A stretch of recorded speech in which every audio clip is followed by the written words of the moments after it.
gonna try that again. Can we edit this part?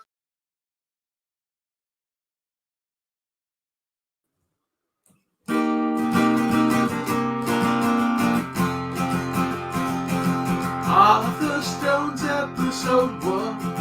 Oh, we're gonna have some fun. We got James, and we're gonna talk about some stuff. Talk to my eyes. Da, da, da, da, da. Yeah. Man, I wish we were talking about that song today. We'll talk about that. We'll get to that eventually. But hey guys, look, season 2, like 500 Stones, technically now off the Stones. This is the show where we're going to talk about all the songs that were on the 2010 list, but are no longer on the official top 500 songs of all time list, according to Rolling Stones. Brooklyn, we're back, season 2. I'm here. I didn't fall asleep this time. You know what else people shouldn't be sleeping on? Buying our shit. Buying our shit exclusively. I wore the like 500 Stone shirt to open mic yesterday, and I'm plugging the shit out of it. So hopefully we get some more island viewers. Ah, yes. Island viewers. Island viewers. This is already off the rails. But you know what will bring it even more off the rails? Burnz. 2 things. 1, Prince Edward Island Boys. And 2, I would walk 500 stones. Ooh! Oh, that was so good. All right. We have the theme song for next week. Thank you. Yeah, we sure do. Thank you, Burnz. Yeah, Mr. Producer Man's back too. Oh, fuck's sakes! Did we have to bring him back? Like, was he in the fine print? I mean, look, they're illegal. I talked to Scott Harvey about it, and like, there's nothing that we can do at the moment. You know, thinking about it now, be a better lawyer. He probably wrote the contract himself, so it's just easier that way.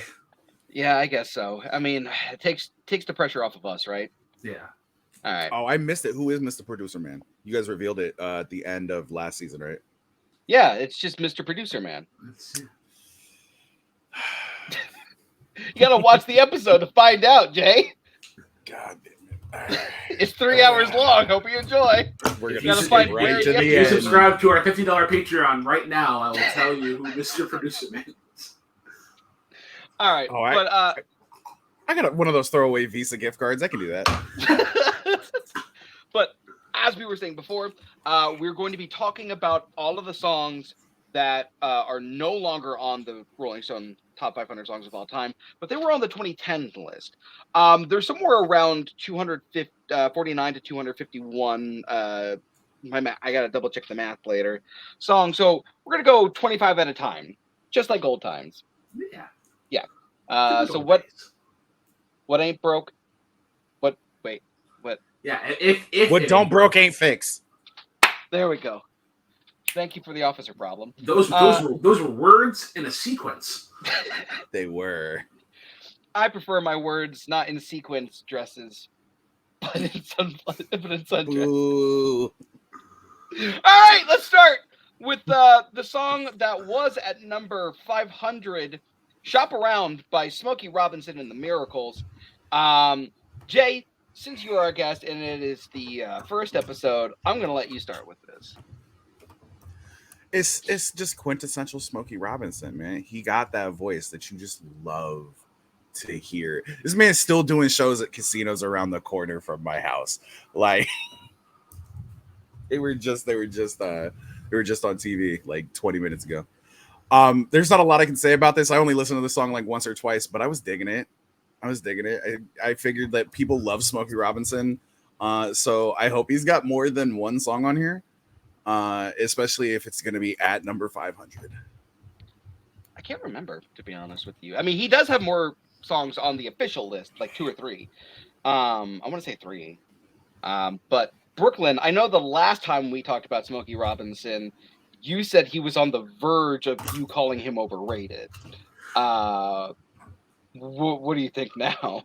Not overrated, but this falls just in like the like A tier of Smokey Robinson. It's not unreal, but it's good.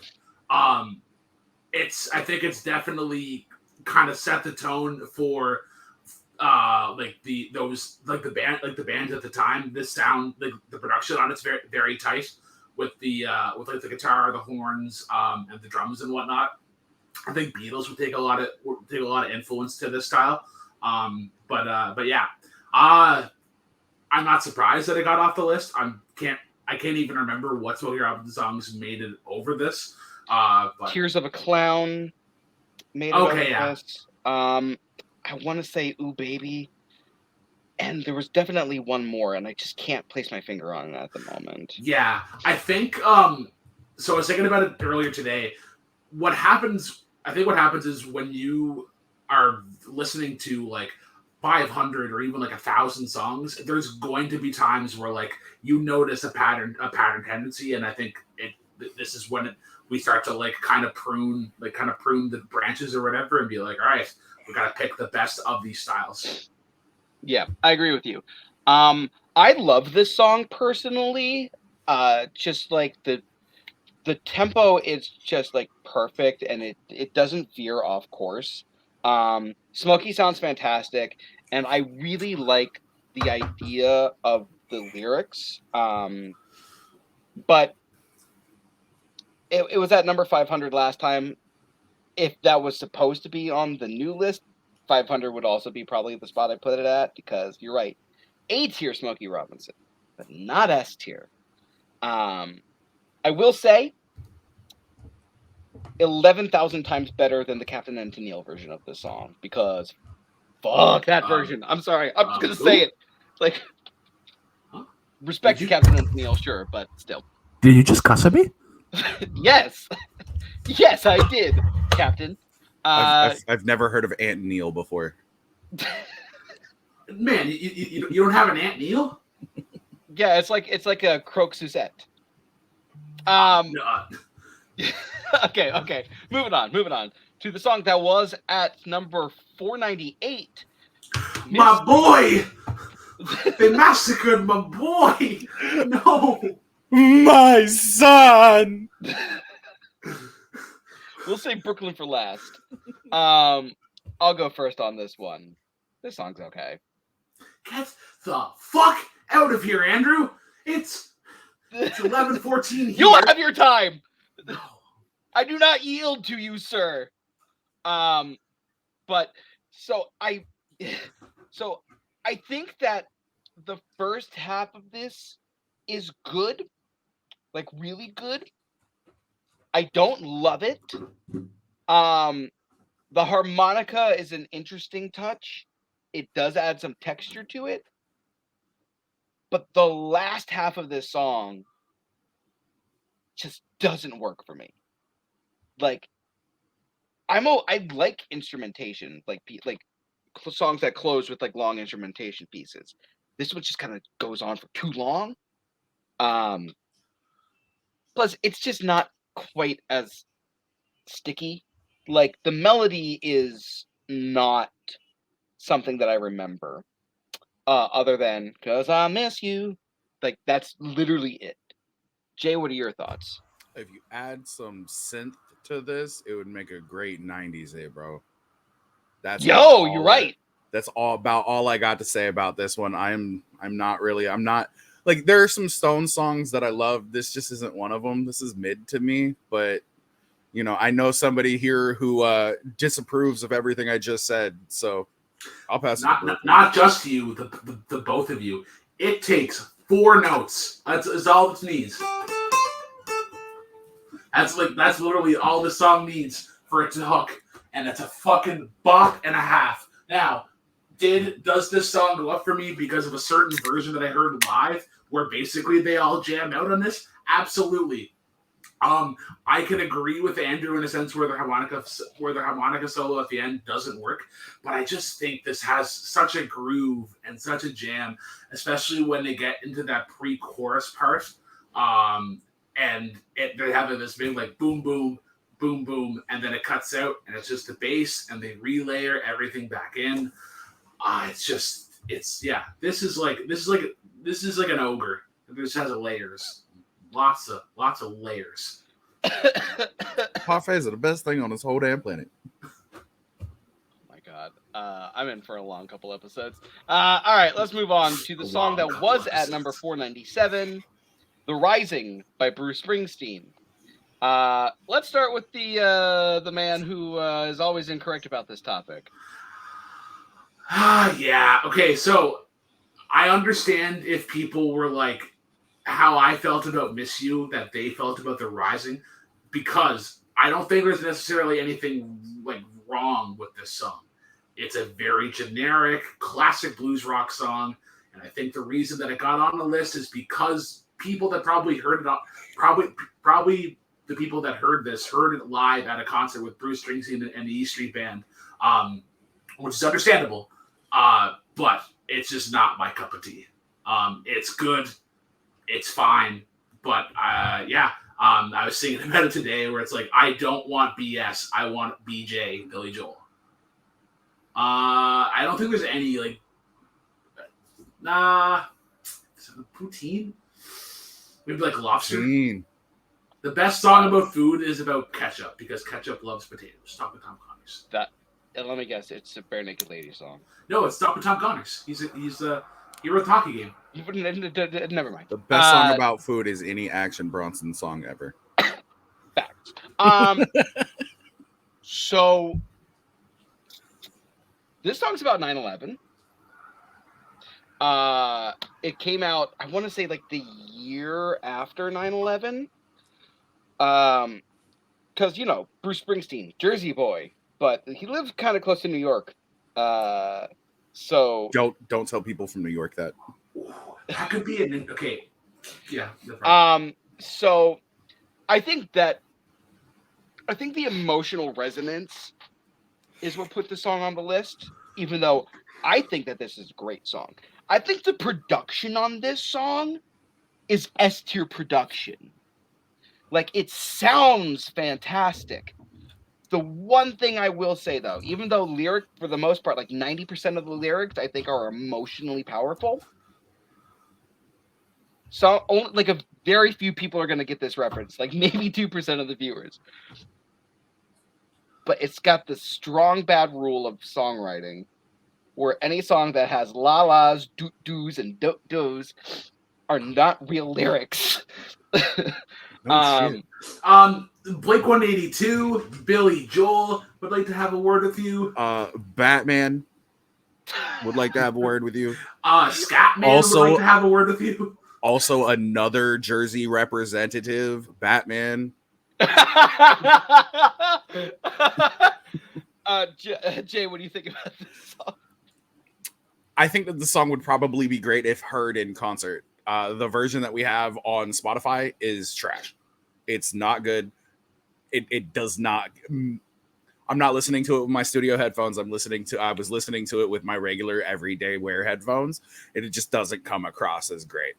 It's a lot of it's garbled. A lot of it sounds like there's yelling going on. So I don't know if this was actually recorded at a concert, but it sounds very like almost compressed to the point where everything's just kind of running together. And I counted about 11,000 la la las. Yeah, there's a lot of la la las. All right, let's move on to number 496, "Running on Empty" by Jackson Browne. So I'm going to spoil this list like a little bit, and I'm not talking about just this episode. I mean like all the episodes that we're going to talk about, like have this season. This is the only Jackson Browne song. Not the right Jackson Browne song to pick. No, we played that one in the intro. Yeah, it's Dr. My Eyes. Yeah. I will say, though, this is probably what I would pick second, because I do really like this song a lot. I think it's like a good, first of all, it's a good road trip song. It's like a great road trip song. Jackson Browne sounds great on this, and it's just like this really nice storytelling kind of song about, growing up, like trying to like reach and achieve this dream, to now where he has, you know, a wife, but he's still like constantly working to keep, you know, to keep going. It's just a really nice little piece. Jay, what are your thoughts? I was running on empty while listening to this song. Boo! Look, I get it. This sounds like generic track number 17 from Guardians of the Galaxy Volume 3. I get that people have. I said what I said. What are you gonna do, What are you gonna do, Mr. Producer Man? Say it to my face. Say it to my face. Show yourself and say it to my face. There's better songs on this list, and this was honestly like the first time I think I've ever heard. I might have heard Jackson Browne before, but this is the first time that I can remember the band name. And I'm not necessarily all that impressed with this track. How about that? I don't even know who you are. I'm not gonna fight a girl, Mr. Producer Man.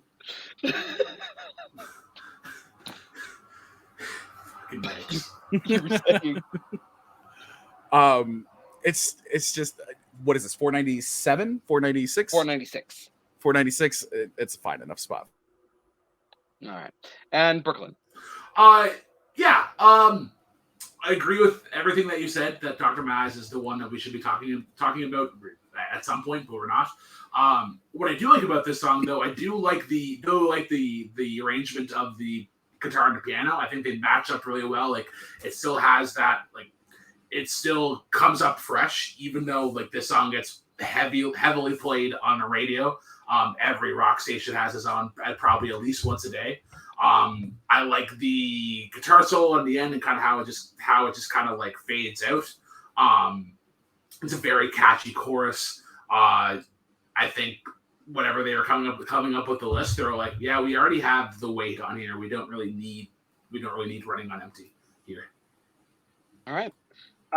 So with that, I believe we're at number 495, which is Brown Sugar by the Rolling Stones. Yeah, me too, actually. Me too, Mr. Producer Man. So you know what? Let's start with Brooklyn, and please put the actual song thank you. Yeah, Brown Sugar. Why do you dance so good? It's kind of the Rolling Stones formula, like a really catchy Keith Richards riff, and Mick Jagger kind of being like not necessarily sassy, but you know, just having that flamboyant kind of approach to it. It's what got them a lot of money. I don't think it's really aged that well, but it's okay. Got them a lot of drugs. Jay, you want to expand more on that? Oh my God. Okay. If I'm not mistaken, that's heroin, right? Brown sugar is a euphemism for a whole bunch of things. Yep. Do you want to talk about what it's about, or should I? Go ahead. So this is about a slave. A slave that the shipmaster and the owner have nicknamed Brown Sugar. And it's really kind of disgusting. Because, you know, it's slavery. And they're singing about how she's so good. And it's clearly from the perspective of the captain of the ship and the master. Confirmed. Yeah. So real uncomfortable song. Jay, what are your other overall thoughts about this though? It doesn't need to exist. Thank you. I agree. Should we move on? Oh, please, because I got Can we just talk about actually because there's a time in my life where I misheard the lyrics of this is about brown sugar. Why do you taste so good? And I was going to come on here and answer that, be like, oh, you just add white sugar and molasses. Like anytime you don't have brown sugar at home, combine white sugar and molasses, and it makes better brown sugar. I'm not joking. He's not. So that's how you make it. Okay. I know. All right. That was just really bad. All right. So let's move on to number 494. Let's get off this uncomfortable subject. To number And right 494, onto another Ignition uncomfortable subject. remix by R. Kelly. Um, Can I start with this one? By yeah, all sure. means. I just want to get one point out of the way. We were talking about it before on the show. It was like, because how this song opens, like, now usually I don't do this, but it turns out R. Kelly does do that stuff. You did it enough to get a 30-year jail sentence, guy. Yeah. You don't did it again, R. It's a great chorus. It's the remix to Ignition, hot and fresh out my kitchen. Mama rolling that body, got every man in here wishing. I'm pretty sure for our generation, we have to know that chorus by heart. It's a bounce. Bounce. R. Kelly's a creep. This is his best This song music. fucking slaps, but I hate R. Kelly's so much. It's like Lauryn Hill. Lauryn Hill is a great artist. She's a shite Terrible person. Terrible person. Mr. Producer, I love the miseducation, but fuck. Can you please actually just get the actual song on here? Like, do your job. No, it's fine. We all know what Fine. we're talking about. I'm doing We're it. talking You go about. ahead, Jay. I absolutely love this song. I'm not gonna lie. This was like the song that got played at like my junior prom like 15 times. Because everybody wanted to fucking listen to it. Yeah. Every time I read that name, all I can think of is two things. One, if that girl didn't want to get peed on, she'd have moved out the way. And two, that man was going to jail for She couldn't move out of the way if she was trapped in the closet. Part 34. Oh my god! No! Oh my god! Okay. Let me get my thoughts on, and then we'll move along. This is so uncomfortable. The song's got a good bounce to it. I think the chorus is catchy. R. Kelly, the man had a good singing voice. Fuck R. Kelly. All right, moving on to the number. He can put that good throat to use in prison. That golden throat. All right, moving on to number 493.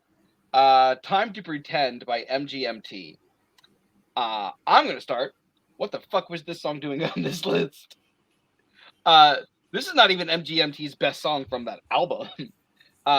If you're going to pick an MGMT song, it's the only MGMT song on the list. If you're going to pick one, you pick Electric Feel. Yes, there you go. I was worried for a second. Either that or Kids, but Electric Feel is probably the one I go with. This sounds terrible. Like, there's something about the sound mixing in this that just sounds terrible. Sound good. What's that? Said it does not sound good. It does not sound good. It reminds me of LCD Sound System. Ooh. What was that one? I don't give a fuck. I don't like LCD Sound System either. Harvey backstage. Please tell me we have Scott Harvey backstage. But sorry, I didn't mean to jump in on your stuff. No, it's fine. It's fine. Like, even the lyrics, I'm just like, MGMT has better lyrics. Like, I know that Little Dark Age didn't come out before this list came out, but like, that, like, listen to that song, and that shows you the lyrical abilities of MGMT. This is just weak.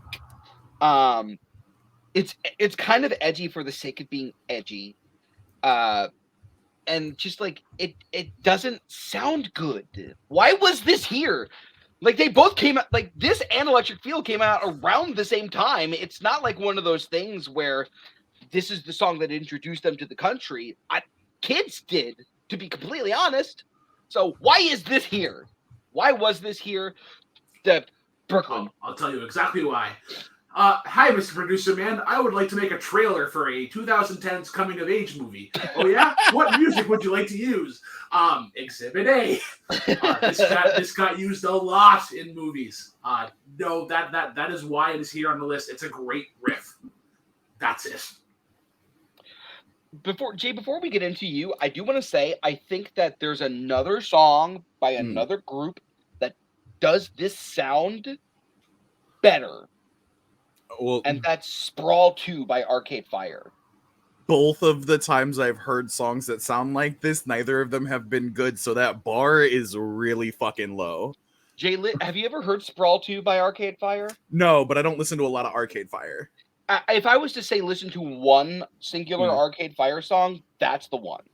God, that's like telling me to listen to fucking Neutral Milk Hotel. I don't know if I want to do that. Ooh, yeah. Bro, that album though. But what are your thoughts on this song? Like I said, I pretty much got mine out of the way when I cut you off. This does a lot to remind me of that LCD Sound System song from 100 through 75 that we did a little while ago.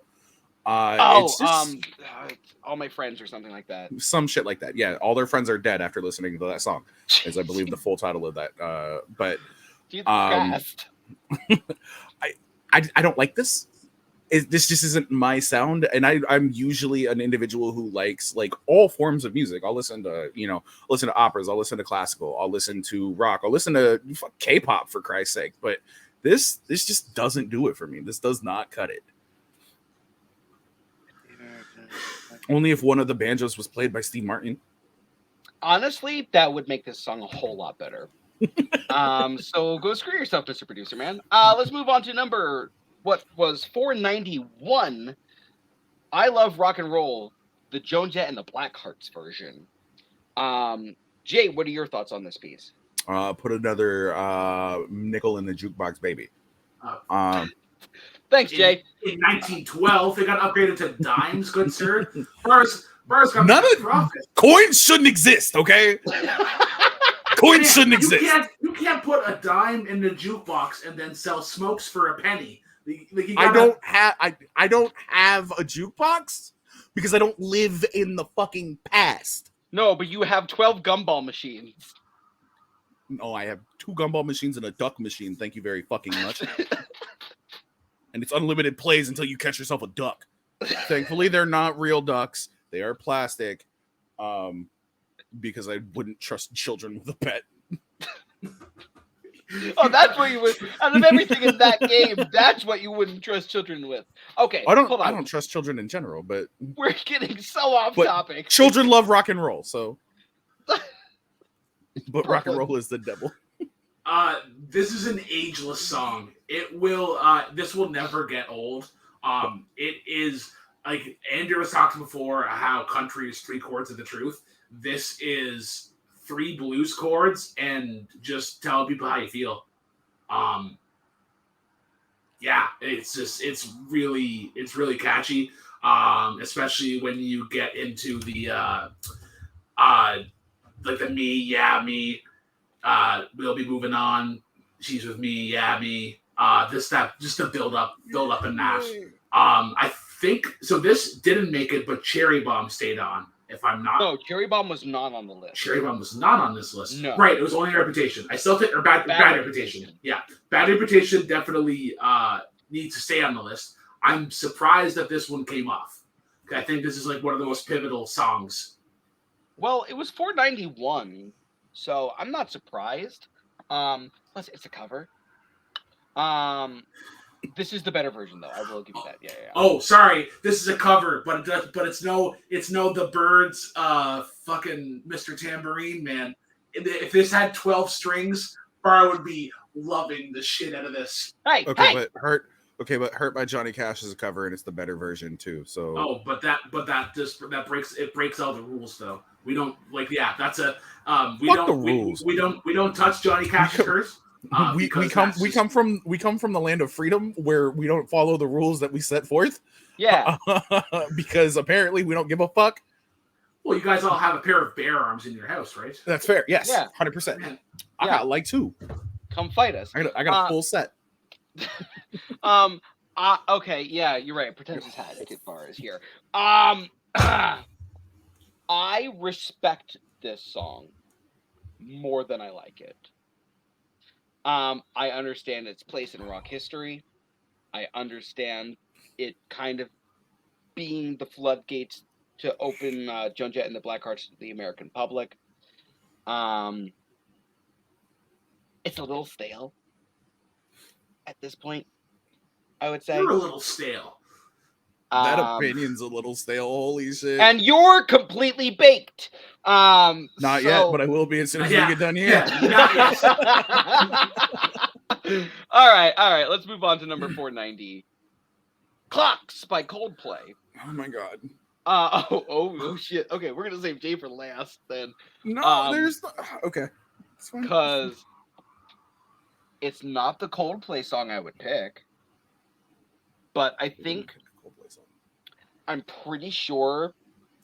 No, Viva La Vida and Violet Hill came out before 2010, so fuck that. Those should be the two Coldplay songs on this list. I may even put. Nah, this is better than The Scientist, I think. No, The Scientist is better. It would be Viva La Vida, The Scientist, and then Violet Hill. Scientist is top 10, definitely. But I really like this song a lot. Brian Eno's production on this is fucking just it's mint, it's money. It just sounds so grand and epic and universal. Chris Martin on this, you can tell that he's just like pouring his passion into this. I think that he sounds fantastic. The guitar in this is perfect. That piano riff, it's kind of become iconic, but for a good reason. It's a great piano. I think everything just kind of layers into this fantastic piece. So while not the best Coldplay song at that time, Viva La Vida, I'm okay with it having been at 490. Brooklyn. Andrew has a boner for timpanis, confirmed. He just loves good timpanis in a song. I do. Yeah. Usually got to pay a couple bucks to see those. I forever associate this song with 2003's Peter Pan. This song was in the trailer for that, and it just and all I see is the actor who played Peter Pan. All I see is his eyes just kind of coming up with that like whimsical kind of glee that every Peter Pan character has. But yeah, the piano in this is great. This song kind of got killed because of a Vine. Especially like when he gets to the U-R, and then instead of Chris Martin's R, it's just like a turtle kind of like exhaling. It's on TikTok too. No, it's guys. Why did we ever kill Vine? There was nothing wrong with Vine. There wasn't anything wrong with Vine. Berkeley, do it for the Vine. Road work ahead? Yeah, I sure hope it does. Damn, Daniel. We now return to quoting Vines on 500 off Stones. What are those? Right. What are those? Jay, what are your thoughts on this? I don't like this song. I feel like I've been incredibly negative so far about this list. And it's like, I don't know. It's just, this song seems very tropish to me. This is that I'm kind of running out of time to find a song to put where a person is like desperately searching for something, but it's not super serious, but they just are rushing to find something. This is the song that I hear like every time that happens, and I'm so tired of it. Like I actually changed the song in the bar because this song will play in my bar, and I have an app in my phone that can allow me to change the songs in the bar because the internet exists now. We get it, Jay. You're so much cooler than everyone. No, it just means I don't have to drop dimes in jukeboxes. Man, I would love to hear Jay in the 80s, and he's like the first guy to have a CD player. And it's like, man, look what I can do. Guys. I would not be the guy trying to marry Julia and turn her into Julia Gulia, okay? No, honey, it doesn't play 8 tracks. It plays CDs. And real quick before we move on, I had to double check something. Brian Eno did not produce this one. I thought for sure that he did. Andrew pushing his Brian Eno agenda again. Look, y'all, Brian Eno's probably the greatest producer of all time. Let's be honest with ourselves. Not even to the standards of this list. DJ Khaled exists? No, I'm kidding. I'm kidding. He the best music. Congratulations, you played yourself. All right. Let's move on to what was number 489, Under the Boardwalk by the Drifters. I see Brooklyn rolling his goddamn eyes because he's so goddamn wrong about this. So get your goddamn sunglasses on, baby, because this is the greatest summer song to ever exist, and I stand by that. This is the greatest summer song to ever exist. That's cap. And look, you can smell the French fries from up on the boardwalk.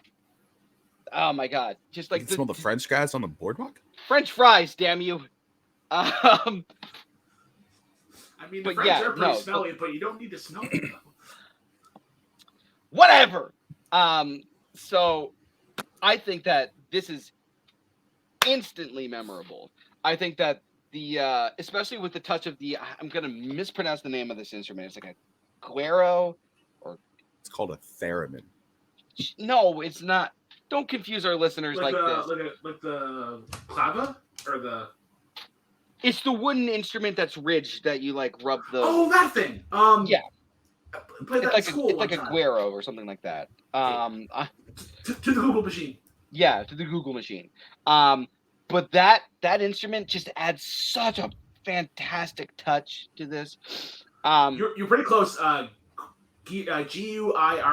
I'm not gonna even try to pronounce that. Yeah. Okay. But that just adds such a fantastic touch to the texture of this song. You really kind of get a feel for the heat and the atmosphere that they're creating with these lyrics. And it's just such a laid back vibe, but it's also just incredibly charming. And their voices sound amazing on this. I even just love like the part where he flips into his falsetto. It's like, down by the sea. Yeah. It's such a great little flourish, and I just I love this song so goddamn much. But let's hear what. Did Bar just try to say this song was sung by Little Richard? What? Because that was a pretty good Little Richard impersonation that you just did right there. Granted, you didn't hit the woo, but hold on, let me try. Woo! Here's your money, Little Richard. I know that we owe you for that. Calm down there, Ric Flair. But Jay, what are your thoughts? Because I want Brooklyn's trash opinion to go last. It's a 60s song, right? I believe it is. I want to say it's a 60s song. It's definitely got the 60s vibe to it though. So if that's not the case, like I'm gonna take my honey to the sock hop, and then I'm gonna go to the malt shop, and then do some light racism along the way, and then I'm gonna make out with her under the boardwalk. You know, it is what it is. It's a song from a simpler time. Jay, wait, you can't say that they're going to do some light racism when they're black. I can say it. It doesn't make it true.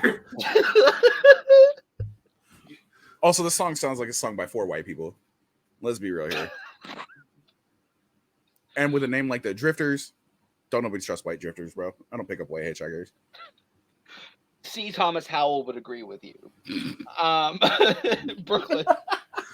Yeah. I think the reason that I've grown to hate this song is for the same reason that people are like, man, Social Network is the best movie of the 2010s. And it's like, it's good, but what the fuck are you talking about? Oh my God. This is okay. Like, this is okay. This thing wants to have about like a dozen strong finishes, like every chorus under the boardwalk, and then cuts right back in. And it's just like, yeah, it's meh.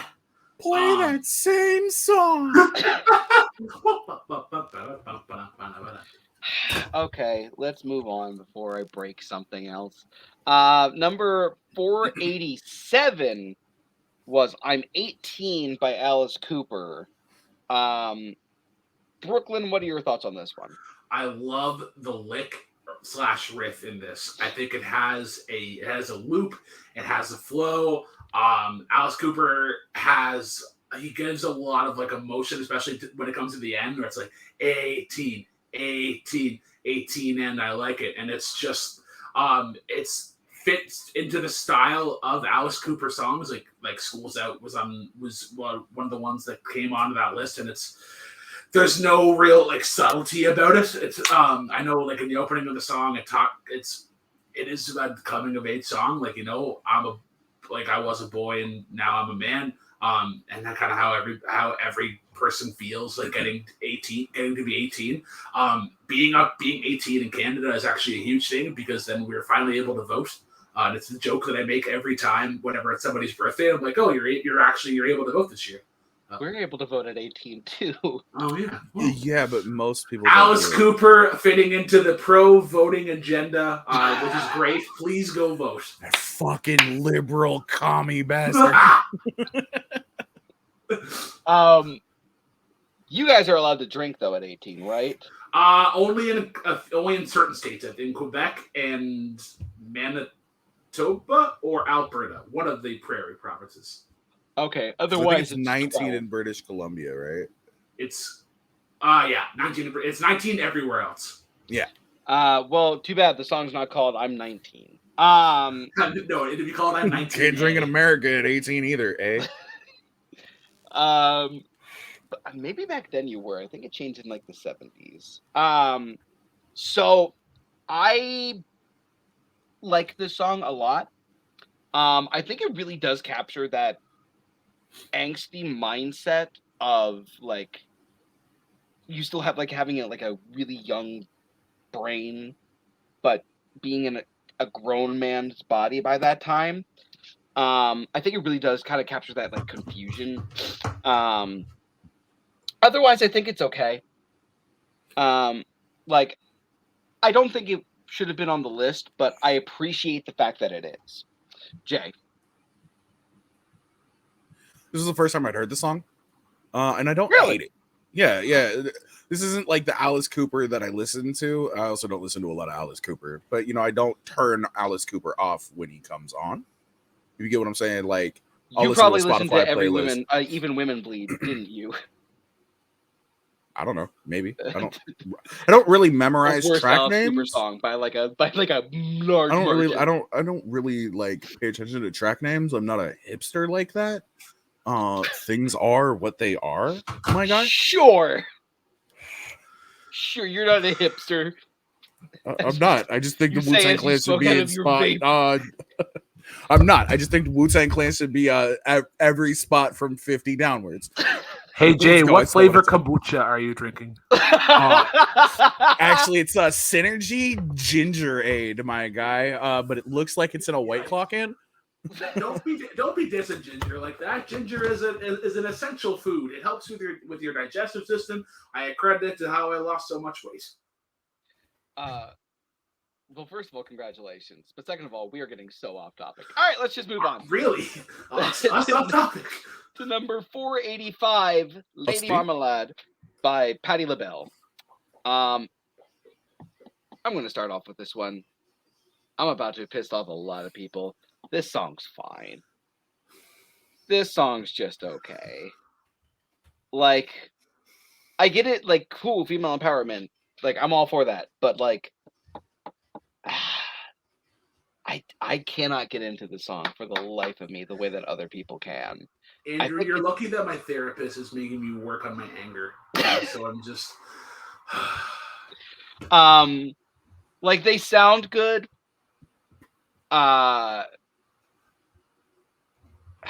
Is it the gitchy like part? Like, I don't understand why the song is. I don't understand why the song is so popular. Jay. Moulin Rouge? Yeah, but that's not this version. No, but what I'm saying to you is that's why this song is popular. Because not only do people go and listen to that one, they go and listen to this one. Well, then why didn't people pick the Moulin Rouge one? Because it's a cover and it's not a good one, apparently. Oh, so the fact that it's a cover. Hey, it's not a good one. I said what I said. Okay, Jay, you have to remember Andrew's rules. Covers are only great if it's a 12-string guitar. That's fair. That's fair. Or sung by Also, Dave I Stewart don't or fucking Circles follow Andrew's rules. He ain't my don't I don't daddy. even follow my own rules. But what are your thoughts on this song, Jay? It's mid. Thank I think you. like I was just saying, like, I think the reason why this one made it is because, you know, a different version of it had come out like 8 years prior. No, it's not 8 blasphemy to years? speak the truth. It's not blasphemy to speak the truth. Okay, maybe a decade. I don't know. I'm not good with movie release dates. I don't know when Moulin Rouge came out. 2001, and this came out in Okay, like the 70s. 9 years. Okay, 9 years. I was talking about Moulin Rouge and the popularity of this song. Oh. Not the difference of age between the times that these songs came out. Oh, okay. Brooklyn, how about you, buddy? But yeah, no. Go ahead, Jay. No. Go ahead, Brooke. You guys are wrong. This is a fucking bop and a half. There are aspects of this song that I don't like as opposed to the cover version. I think the cover version smooths out some of the rhythm and has more of a consistent flow. This feels a bit jargled at times, but I think that's kind of intentional. I think this was kind of meant to be like a shocker from what she was doing a lot of at the time. Like, this has a lot of strut, has a lot of power behind it. I love the guitar riff in it. It just has so much flair and emotion. Like the Mocha Choca Lata Yaya, We Made Lady Marmalade. I don't think the build or like the descending notes after the chorus work as well in this, but I think it's still a great song. And it's another one similar to I Love Rock and Roll. It's ageless.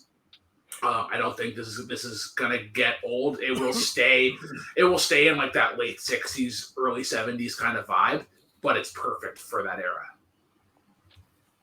Sure. Moving on to number 484. Cry Me a River by Justin Timberlake. Jay, what are your thoughts on Cry Me a River? That Britney Spears and Justin Timberlake's relationship was toxic as fuck. Yo, don't you know that it's toxic? Like, they did the Eminem thing, but they didn't do it as good as like Eminem does it. They essentially released diss tracks about each other, and like, this is the better version of the two. I'm just gonna say it now. I actually think this song's a bop. Like, as sad as this song is, meant to be, it just works really well for me. Like, I have sent this to girls who have texted me back after we have broken up, and they're like, "I'm sorry, you know, we should have broken up. Can we go get some coffee? Cry me a river, bitch." I love this song. I think the song is really good. Brooklyn, what are your thoughts? This is the list confirming its love of Timbaland. Timbaland, I think, was the most frequent producer that appeared on the list. Top 5, probably. Yeah. But it's great, especially when you get into Timbaland section, like the damage is done, and I guess I'll be leaving. You have the strings come in, and then Justin just kind of has those O's, and it kind of like, it just makes sense because it's kind of like it's kind of him being like, oh, like in your face about it, like, you caused this damage, so like, all right, I'm done. Yeah, it's a great produced beat. It is not my favorite Justin Timberlake song. If we have to go with one, or we have to, like, I think Mirrors could be on this list, because I think that's a really good one about like self-image. And then also came Rock out Your Body a little after this list came out, I think. Okay. Rock Your Body would also be another one. I think that's a fucking bop and a half. Definitely. As wardrobe controversy aside. I think this song is great. I mean, if I were to pick a song that Justin Timberlake would have been Justin Timberlake eligible at this time, I might go with What Comes Around Goes Around, or Goes Around. Yeah, that's another good one too. God damn it. But this is a really good kiss-off anthem. Just like Timberland's beat is so strong, Shut up. and Timberland's beat is just so like the structure of it is just like so solid. But Timberlake is just singing with like kind of a depth that he doesn't tend to go into, like a vulnerability that he doesn't tend to use. A lot of the time his songs are like, yeah, look how cool I am. There's like a swagger and a confidence to him. Why can't he That bring this that to his song- acting then? What's that? So why can't he bring that to his acting then? It's almost like he's imitating somebody. I can't quite put my one-handed glove on it. I guess he must just have to stare at the man in the mirror. Figure it out. Oh, yeah. It's all about the way he makes me feel. Oh man, this song's a thriller though. Yeah. Hey, look, back off. The boy's mine. Look, all I'm saying is this song is bad, bro. Guys, we just need to beat it on over to the next song. Yeah, let's do that. Number 4, 79. I want to know what love is by Foreigner. Brooklyn, how about you start us off? So I think this is either like number 9 or 10 or like my honorable mention for top 10 power ballads. I fucking love Foreigner. It's like in my life there's been heartache and pain. I want to know what love is. I just has such a great payoff in the chorus. I want to know what love is. I want you to show me. I gotta look up the name of the vocalist of Foreigner. But he has just such a powerful voice in an era that can often be looked at as super cheesy and just very synth heavy. Hopefully it's one that you can pronounce considering that they're foreigners.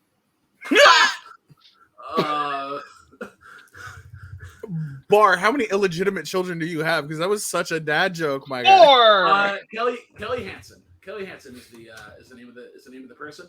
And yeah, they're the sole reason that I love this song. I think also the synth in this is great, and like it's I think the key to a really impressive ballad is just keeping that rhythm tight and not tending to rush it. And this song takes its time. Yeah, no, I think that's a good way of putting it. Like the build is really strong. Because I was re-listening to it recently. Because this time I actually know what's on the list. I was re-listening. What? Don't God. Hey, God, hey! Does anybody know that? Does Aunt May know that you're? Does Aunt May know that you're Spider-Man yet? I think you should probably tell her by now. Well, it depends on which Aunt May. I have 2 Aunt Mays. Marissa Aunt May. So I was re-listening to this, and when it was starting, I was like, I don't know about this one. Like, I remember it being a lot better, and then that gradual build, like, gets me at the end, and I'm just like, I want to know what love is. I want you to show me. I'm sorry for all of our audio listeners for that. But it's a dope ass song. Jay. It is a dope ass song. 100%. Just because I don't think I think it would take me forever and a day to craft my list. This would probably be in my top like 6 or 5 power ballads of all time. Again, it's another one of those tropey. This is a tropey song at this point in time. It has become a trope to put this in like stupid fucking comedy movies. As a matter of fact, this movie was in Alvin and the Chipmunks, the sequel. This movie was in Alvin and this song was in the movie Alvin and the Chipmunks. So you're telling me this is the best part of Alvin and the Chipmunks, the sequel? I don't know. I didn't watch it. Oh. Can somebody get also me, in Good Luck Will, is it Will Cohen? Yeah, Will Cohen on the line. He's the Alvin and the Chipmunks guy. You're muted, Andrew.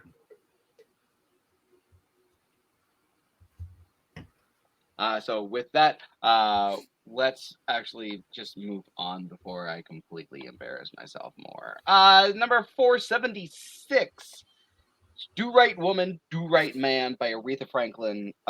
It's Aretha Franklin. I'm. It sounds like Carole King helped write this one because it's got that Carole King structure. But yeah, come on, guys. Aretha Franklin just sounds amazing on this. Like, Jesus Christ. Like, the woman, there's a reason everyone says that the woman was a genius because she was a genius. Yeah, the song just sounds incredible. There was a lot of Aretha Franklin on the most recent list, though. So, do I like this better than any of them? I actually might. I might like this better than I Say a Little Prayer for You. So, yeah. Yes, Jay, your hand is raised. I think we're on 486, not 476. Oh no, it probably takes a dip because we're not going like number by number. Yeah, we're not going number by number. Oh, it's just where it was on the list. Like, yeah, where it was. Oh, okay, okay. That's what threw me off there for a second. I was like, wait, what? Hold up. Okay. But Jay, what are your thoughts? It's Aretha Franklin, my boy. That's what I said. There's like, does anything else need to be said? If you haven't heard the song, listen to the fucking song and then come back in to this exact moment where I say it's Aretha Franklin and then just do one of these. Yup. Brooklyn?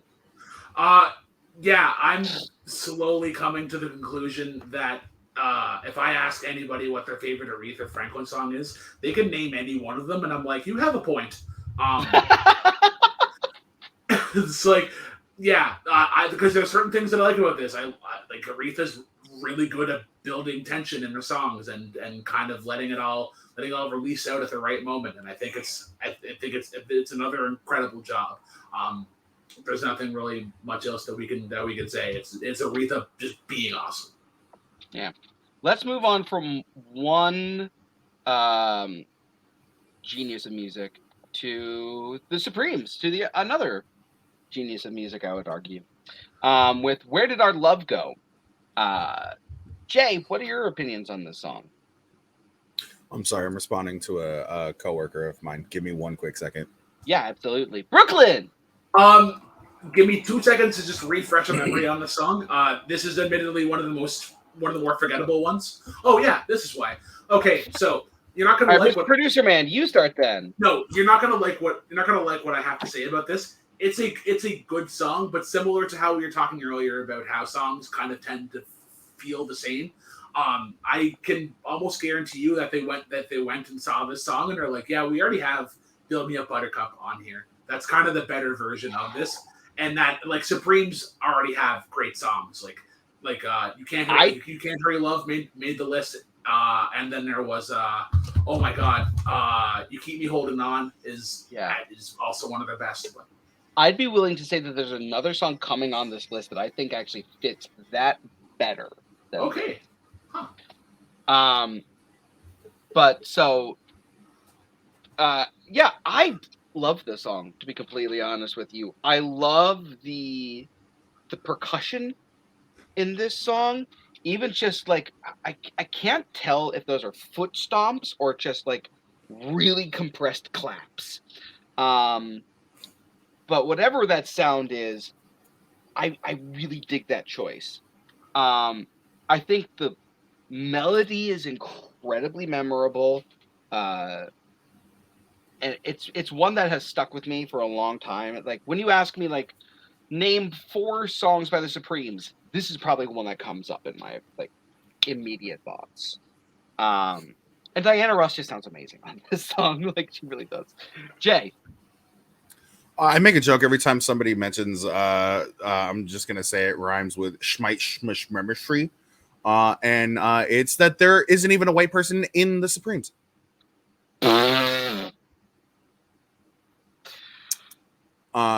The Supremes are a bop. The Supremes are always a bop. All right, go ahead.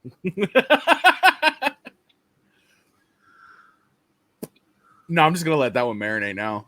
Okay. All right. Let's move on. It's a bop, dude. Let's move on over to number 472. In fact, I say we run away to number 472. Bring that back up, Mr. Producer Man. Okay, I get it. That was bad. But Runaway by Del Shannon. So I'm not gonna lie, I had no idea what this song was. And then I listened to it, and I went, "Oh, that one! That's what that's called, and that's who that's by." I think that this is a song that, like, I think it's actually a really good song. Like, whenever it comes on the radio, it's one that I immediately, like, my ears perk up, and I want to listen to it. But this is a song I think more people know for two things. It's that organ-esque kind of keyboard line. That whatever that thing is. And the other thing that I think a lot of other people know about this song is why she ran away. And I think the reason she ran away is because you're doing a really like dollar store level Frankie Valli impersonation right there. I like the song a lot. I understand why it used to be on the list, but I also understand why it's not on the list anymore. Jay. I can understand why the song was used to torture prisoners of war. Ooh, that's right. I think it was. Because it literally sounds like the love child of a balloon being squeaked like this and nails on a chalkboard all at once in this song. And I don't like it. Shit like that gives me anxiety. I only listened to the song once, and that was too many fucking times. I don't like the song. The song shouldn't exist. In Brooklyn. I understand why this song was on the list. I think it was kind of influential for some pop, especially coming into the 90s. This has heavy Latin influence, especially in the verse when you have that like chromatic sort of descent, and they're going a half note at a time, so not necessarily going in key. It just sounds satisfying when you get to that end. But yeah, you guys like the chorus, and it sounds like a whiny kind of trumpet, but not a good trumpet, like somebody who just picked it up in grade 7 and they're just trying to crack that first high B flat, and they're pushing really hard, but they can't quite get their lips puckered enough into the embouchure. But yeah, this is like a C minus. It sounds like if you crossbred a theremin with a really squeaky goose. You know why Mr. Producer Man loves this song? It probably came out the same year he was born, and this is like, man, nostalgia. I gotta run away with the money that we're making on this contract. They grew up in the 70s, and do you know what the late 70s loved more than anything else? The 50s. Velveeta cheese. Makes a banging grilled cheese, bro. I'm telling you. Or you could use actual cheese. I use both. Ew. That's like using butter and margarine on a sandwich. You monster. Why would anyone use Okay, moving on. People who are lactose intolerant. Moving on. Grew up on margarine. Number 4 to what was number 470 on the list. Standing in the Shadows of Love by the Four Tops. Brooklyn, this is the song I was talking about before when you were saying what you were saying with Where Did Our Love Go. We already have this song on the top 500, and it's called Reach Out, I'll Be There, also by the Four Tops. They sound exactly the same. Does this song still slap? Yes, it does. But if we're going to pick a song by the Four Tops that is one of these two, I'm picking Reach Out, I'll Be There. I think that the message of that song is a little bit stronger, even though they sound incredibly similar. Brooklyn. Echo everything that you say, but the one thing that I love in this, I love the drums. The drums in this, I think, are what people come back to. I mean, I think Levi Stubbs is what people come back to in this, but Jay. I'm gonna leave you with 4 things. The song slaps. The song slaps. The song slaps. And the song slaps. The Four Tops, the Four Tops aren't one of those hit or miss groups. It's either you like all of their stuff or you like very little of it, like one song because you've only heard 2 songs in your entire life, and one of them was not a fucking Four Top song, but somebody told you it was a remake of a Four Top song, so you're like, yo, fuck those guys. No, I don't hate this song. This song reminds me of another song, and I'm mad that I can't put my fucking finger on it though. Reach Out, I'll Be There. Probably. Let me Google machine that real fast. Yeah, do that. Yeah. No, I'm not gonna do that. Let's move on. Do that, and Brooklyn and I will start on number 469. Nice. Nice.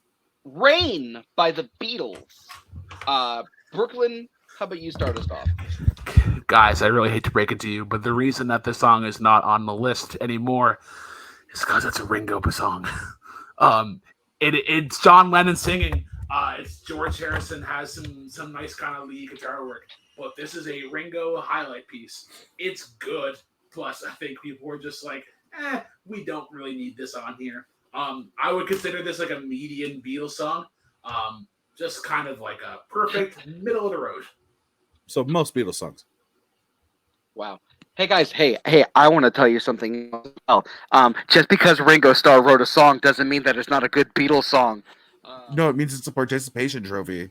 Octopus's Garden is one of the best things the Beatles ever recorded. I will fight people. A little help from my friends would like a word with you in their office. This song I think sounds good. I think the song has like a very unique and interesting, flavorful sound to it. That's kind of it. And this is coming from someone who loves the Beatles. It's not an S tier Beatles song, but we've also talked about, I want to say like maybe 8, maybe 9 At least Beatles songs. Like we're coming up to a baker's dozen, I think. Probably, yeah, because there's definitely more on this list. Spoiler alerts. It's like the Beatles were like one of the most successful bands of all time. Yeah, weird, right? I want to send it over to Jay, but I also just want to keep watching him do what he's doing. Jay? I'm not the Beatles fan of my family. We've gone over this before. My grandmother is the Beatles fan in this family. I have a respect for the Beatles, but I don't care. I think the Beatles are mediocre. Personally, I know my grandmother loves them, so I will listen to them. And this song's not a bop. This song's not a nothing, bro. Like, this song's boring. And that's just me. If that's just me, it's just me. But this just ain't me. You know what I'm saying? Fair enough. All right. So moving on to number 468. It is "Respect Yourself" by the Staples Singers. Boo, producer man. We don't need to bring up Bruce Willis's music career. Oh, really? Rip to his careers in general. Fucking yikes. Fix that. That's not what I said. Man. Even though I think that the Bruce Willis version of the song is actually not that bad. There we go. Thank you. So "Respect Yourself" by the Staples Singers. Jay, what are your thoughts on this? This song, for a song called "Respect Yourself," it doesn't have the beat, the flow, or the tempo that I thought that it would. Mm-hmm. Because I thought it would be a little bit more speedy. I thought it would be more picked up. And the fact that it's not, I'm actually here for it. Because it gives you, it gives you that I can sit and I can wait and I can listen to this. This is a song that like you kind of need a little bit of patience to get through, but the more and more you listen to it, the more and more like it hits. That's fair. Brooklyn. Come back to me right quick. Cool. This is gonna sound This is gonna sound so bad, but this is genuinely what I feel. It's gonna sound like I'm doing a dad joke, but I respect this song more than I like it. Boo. Don't get me wrong. First of all, Mavis Staples, one of the greatest women ever in music. Like, that woman can sing.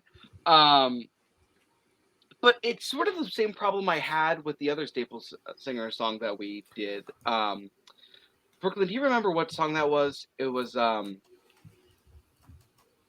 whatever. So I understand what you're saying, Jay, about the tempo and like the patience of it all, but it doesn't work for me.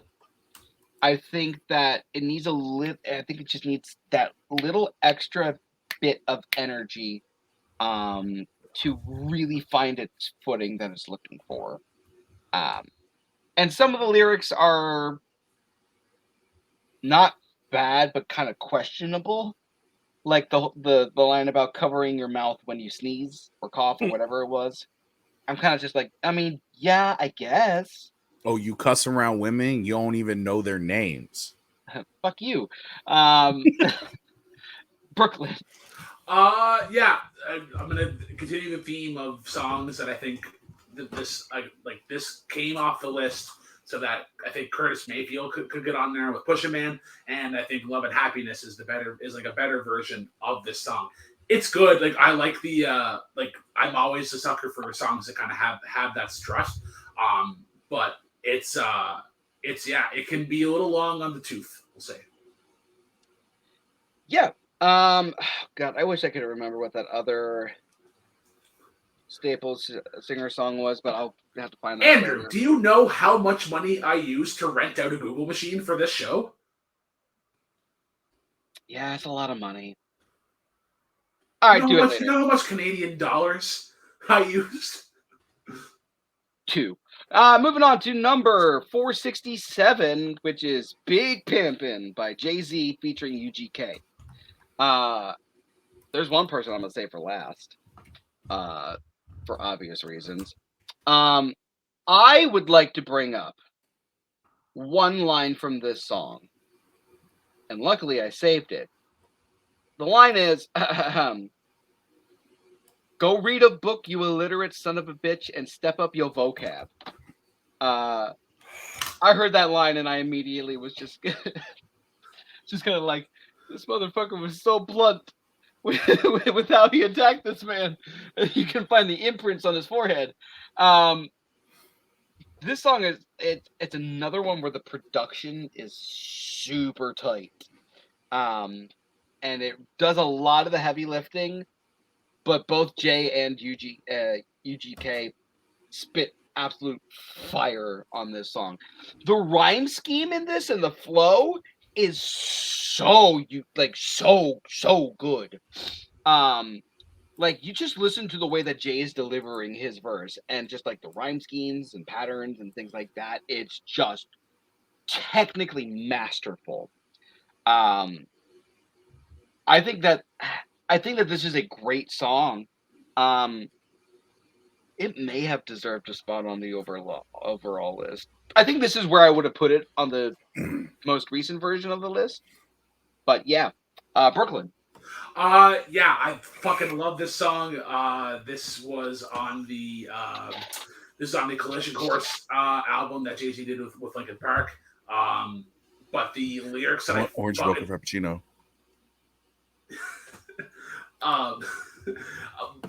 My favorite lyrics in this song are, I thug 'em, fuck 'em, love 'em, leave 'em, because I don't fucking need 'em. Take 'em out the hood, keep them good, but I don't fucking feed 'em. It's just, love the word association in that, and I just love how it kind of comes off the tongue. UGK is the MVP in this, but Jay-Z showing how East Coast beats are made, and this is catchy as hell. And Jay. You're the obvious. This music video slaps. You say what you want about the song itself. The music video to this is just as wild as the lyrics are. Underground Kings get like a lot of features, like they get mentioned a lot in features, but I think that they help this song more than Jay does in a lot of ways. Because Bun B is so fucking underappreciated when it comes to fucking everything he does for the rap game, dude. This is This is one of them songs that if you want to talk about like driving, you want to talk about a song that you can listen to while you're driving. It's a song you listen to while you're driving through the city. This ain't the I'm going through the boonies or some shit.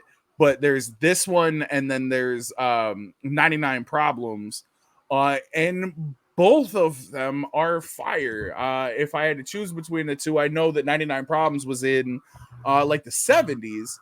On the last one that we did, I still '90s. Yeah, I still enjoy the fuck out of this song, and I love that one. But I'm glad to see that this one was on the list. And it should definitely make a comeback.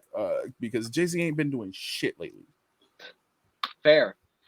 All right, let's move on to number 465, Rolling Stone by Muddy Waters, the song that I believe influenced the name of the band, the Rolling Stones. Jay, how about you start us off with this one? This one is really weird to me. Like, I like it, but it's just... You can definitely tell that people have stolen a sound like this from other people. And they all probably stole it from Muddy himself. It's a little slower than I had expected it to be, because this is, again, like one of the first times I've been hearing the song is in preparation for this. But you know what? That man can sing, bro. I don't give a fuck what nobody says. I don't give a fuck what nobody says. I thoroughly enjoy this song. And there's not a lot else to say about it. I don't like getting into the technicals, just because I don't want to over inundate people with things. But the song is done so well. Brooklyn. Yeah, this definitely has a ton of influence. The Black Keys listened to the fuck out of this song. Yeah. Yeah. And that's somebody that fucking adores the Black Keys. This song is fine. I think it's just lost a little bit of touch to what blues kind of became. I would love to hear this song back in the day and just kind of see the general reaction to it around that time. Because what year did the song come out? Probably somewhere in the 40s, if not like mid 50s. Because I don't think there was anything that was like this simplistic in terms of a production. Like, it's literally just it's a guitar, him, and his voice, and that's all that's all you really need for this style.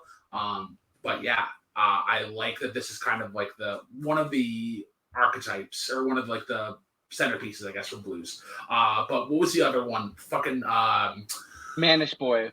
No.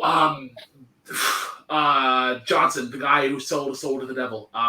Bobby Johnson. Bobby Johnson. Yeah, that's the one that should be making this list, and it's right there. I was actually going to bring up the fact that Jay said a lot of people ended up kind of copying Muddy Waters. I think Muddy got a lot of his influence from Robert Johnson.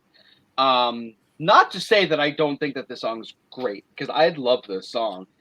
It is one of those ones that I think I have to be in the right mood for, or otherwise I'm going to skip it. But when I am in the mood for this song hits real hard. So Manish Boy did appear on the most recent version of the list. And if I was forced at gunpoint to pick just one of the two, I will pick Manish Boy. But I'm happy that this had been on the list previously. So let's move on to number 463 then, which is Soul Man by Sam and Dave, having been on the list at number 463. Brooklyn, how about you start us off with this one? Okay, I have a question for producer man. Did this come out before or after Nile Rodgers became a thing? Because I think there's this before. Oh yeah, Nile Rodgers fucking adores this song. Got a lot of influence. I think I love the drive that this has in the chorus. The horns in this sound really great. It hasn't aged a bit. Yeah, it's just a solid song. Yeah, I friggin' love this song. It's got one of the most instantly catchy hooks of all time. Sam and Dave are just like a wildly underappreciated duo. Because the energy that they throw into the song is just effortless and it's wild, but it's so well contained. And those horns are just perfect. They just those little flourishes, those little ostinatos that they throw in there are just like excellent touches. Yeah, this song friggin' slaps. Even the Blues Brothers version of this song slaps. It's not as good as this version, but still, if you can make Dan Aykroyd and John Belushi sing your song and actually sound really good at it, you wrote a good song. But Jay, would you agree? I'm a soul man. Yeah, I figured Absolutely, as I much. would. Absolutely, I would agree. And this is the thing that like there are hidden gems that I know like a lot of people think about when they're constructing lists like this. But how many people do you know who haven't heard all of the songs on this list? Like your average everyday normal human being probably hasn't done a deep dive of a lot of categories or a lot of songs. So they find things like this, and then it gives them a deeper appreciation for music because they find out, it is, like the Blues Brothers. It's here, it's there, it's in movies, and then they're like, oh, hey, this is who did it. Let me do a deeper dive. And this is probably one of those songs because I don't know anybody who knows Sam and Dave. Except for me, my pretentious ass. But I hope you're right. I hope this is one of those songs that people will, get to listen to more Sam and Dave with. So let's move on to the next song at number 462 originally, All Apologies by Nirvana. I'll start with this one. I think that it sounds amazing. I think that guitar, like its placement and like what it's set to, just creates this really great bleak, dark atmosphere, but just enough positivity to keep me from wanting to hurt myself. And Kurt Cobain, man, that dude just knew how to sell a song, even if the lyrics were kind of all over the place sometimes. Like, he just really knew how to lay into his vocals in the right way. Yeah, this song, it's a very emotional piece. Just like accepting so much blame, even for stuff that he doesn't really need to deserve blame for. It's a tough piece when you kind of get down to the nitty gritty of it, but I think that it's a fantastically made piece. Jay, what are your thoughts? I mean, okay, so I know a lot of people will be like, oh, it's this whole I don't know what to say, so I'm just apologizing. There are also people out there who say that this is like a song that's an apology to his daughter for not being like a good dad. That would make sense. I mean, and honestly, it kind of puts it in another light and in another context of why lyrics seem so just discombobulated, disjointed. Because there are so many things that that's going through his head that he feels that he should apologize for, and this is the best way that he can do it. Gone Too Soon, Kurt Cobain's Oh my god, did you really just bring that guy up? I did. Because I had a conversation with somebody at work the other day, and they were like, oh, I have you heard this Kurt Cobain's song? And I was like, yeah, but have you heard Kurt Cobain? And they're like, no, I have no idea who that is. And I was like, oh my god, I'm so sad for the future of this country. Yeah, that's what did it. Knowing Kurt Cobain's, but not knowing Kurt Cobain. That's what destroyed your faith in the humanity of this country. Okay, yep, not anything that happened a week ago or anything, but yeah. No, not that. What happened a week ago? We now return to the Take 3 show, My 2 Cents, featuring Evan DeGraff and Jacob London. The older members of the community will get that joke. Brooklyn, your thoughts? Yeah, this is a good song. When you think about the MTV Unplugged album that they did, I think the first song you think of is "The Man Who Sold the World," and then "Apologies" is right behind it.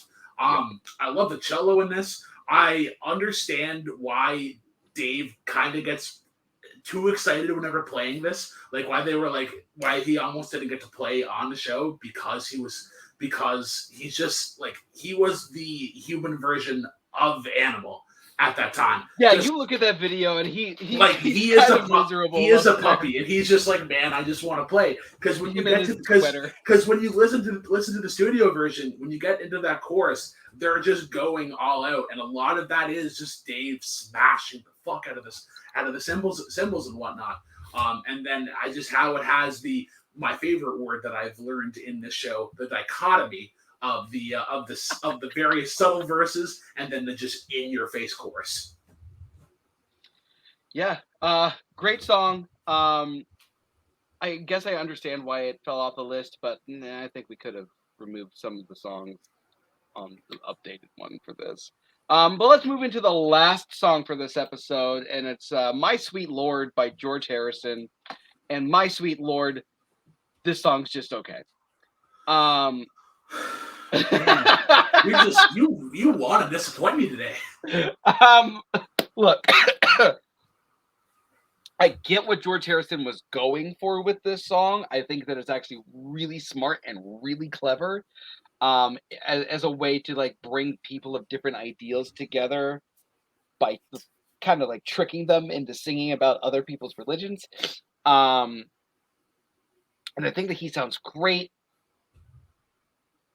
But if I want to listen to this melody, I'm going to listen to He's So Fine, because that's what this chorus is.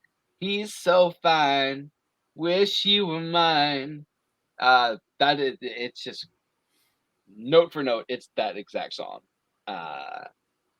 So Brooklyn, why am I disappointing you so much? I'm sorry, you're right. Plagiarism aside, mild plagiarism aside, I fucking love this song and I love this record. This was the first thing that kind of came out of the Beatles. George is kind of looked at as like he's kind of the first like mysterious sort of like boy crush or whatever. It's like, we don't understand what this guy talks about because his lyrics are so subtle and he talks like I just think he has such a soft approach to these songs. This isn't the end of the George Harrison train. He would go on to form the incredible supergroup called the Traveling Wilburys and make fucking bops. But yeah, this is a great highlight of his solo run. And Jay, I'm about to get a lot of hate. If I wanted to listen to a song about gods, any of them, I'll listen to Leonard Cohen. Thank you. I've said my piece. I don't think anyone's going to hate you for that one, actually. I actually think that Hallelujah is a better song than this. Again, no hate. Yeah. This ain't me. I mean, that's like saying Coke is better than Pepsi. Like it's depends on where you're at, my boy. I stand Pepsi, but I understand that I'm in the minority of that. Depends on if you're in the South, where literally everything is just Coke. Yep. But with that, we have reached the end of this section of the list. So we have 3 questions lined up for the end of each episode. And the first question is, and I want to ask this to Jay Burnz, which of these songs should have never made the list to begin with?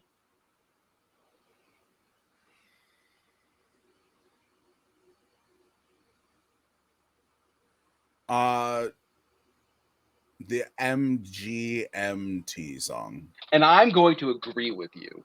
Song should have come nowhere near this list. No, not at all. I think everything else has a deserved spot, even with the negative that I said about it.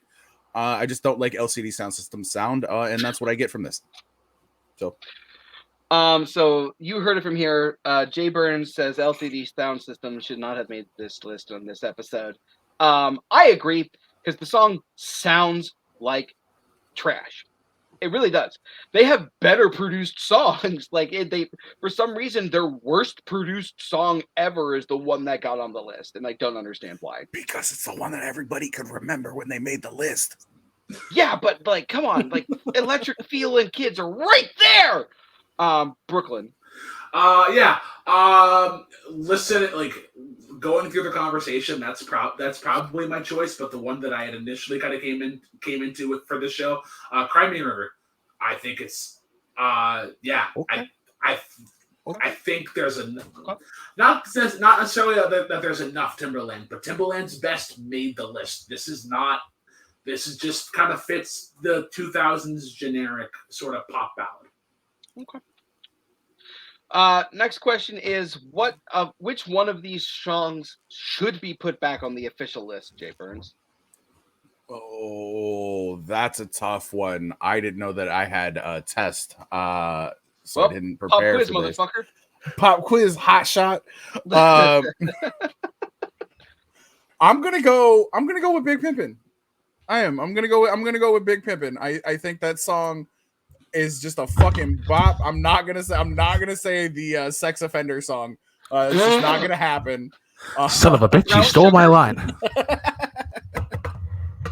But no, I think Big Pimpin' deserves a spot. There was some rap, but I don't think that there was enough on the newer list. And to tell you the truth, I don't think I would have had what was it? Was it Get Your Freak On that Missy Elliott had at number 8? Yes. That should definitely not have been number 8. I would have put this in that spot before I would have put Missy Elliott in that spot, and that's just me. Brooklyn, what about you? Yeah, I'm gonna agree with Jay. Big Pimpin'. It's a fucking bop. Pull your microphone a little closer, buddy. He's like, I took it too far away. Big Pimpin'. It slaps. On them BLADs. And I'm going to go with. Do I do it? Do I pick that one or do I pick that one? For the Vine. Do it for the Vine. You know what? Do it for the Vine. Fuck you guys. Under the Boardwalk. That deserves to be on the updated list. That song slaps. It is the greatest summer song. To go to the like when you hop. flip over an over medium egg and the yolk breaks slowly. You're like, damn it, we were so close. Andrew wants to go to the sock hop, get a malt with his honey, and do some light racism. Look, God damn it. Light racism aside, have you ever had a malt? Malts are actually fucking delicious. I've had malt vinegar on my French fries. I've had malt in my beer. I've also had whatever those egg drinks. Like eggnog? No, like egg sodas. What? Egg sodas are also delicious. Did you actually just curse at me? Like that's no. You know, I can't sleep tonight. What the fuck join is us on our side podcast, Food Bitches, where we talk about egg sodas. Are they good? Are there egg creams, by the way? Yeah, egg creams as well. Which just sounds so much worse because you could just. My life is turned upside down. It's not like you can call it a cream drink though. That just sounds even worse than both. All right, let's move on to the last question before we're finishing up the episode. We're actually doing good time. So the song that you picked, is that your favorite song from this section? To put back on the list? No, just in general. Oh, from this section. Songs, is Big Pimpin' your favorite song out of all of the ones that we talked about today? Or is it just the most deserving? I'm not gonna make anybody try to separate art from artist. So yes, this is my favorite song from this. This is my favorite song from the section. You can fucking at me, you can fucking tweet me about that one. But Big Pimpin' is my favorite song from the section, 100%. And I'm gonna.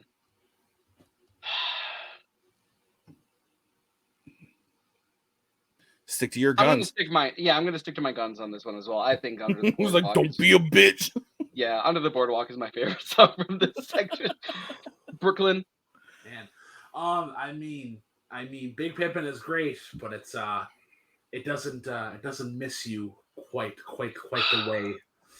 It's I Miss You Is My Boy. I fucking love that song. It's always gonna be a jam.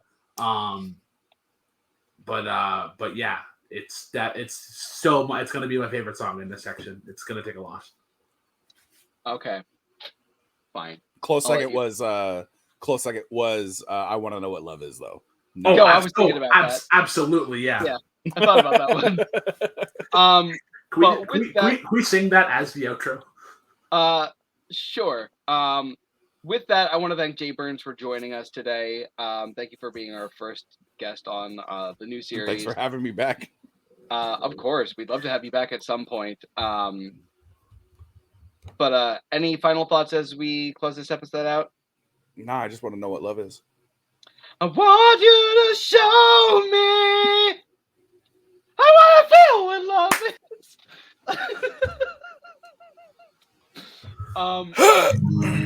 I wanna know what love is. Tell me why it doesn't work as an unplugged version, though. Stop. I Stop. want you to show me. All right.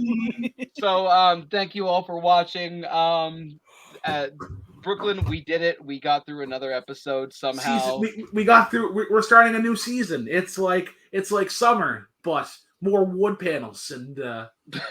I'm sorry. Next time I'll come equipped. I brought Star Wars. I brought Star Wars posters to a music thing. My bad. You best come correct with your wood erect. Wait, no, that's not what I meant. Pause. For Jay Burnz, for Brooklyn Vale, and for myself and James Barr, this has been like 500 Stones, and keep rocking. Drive safely.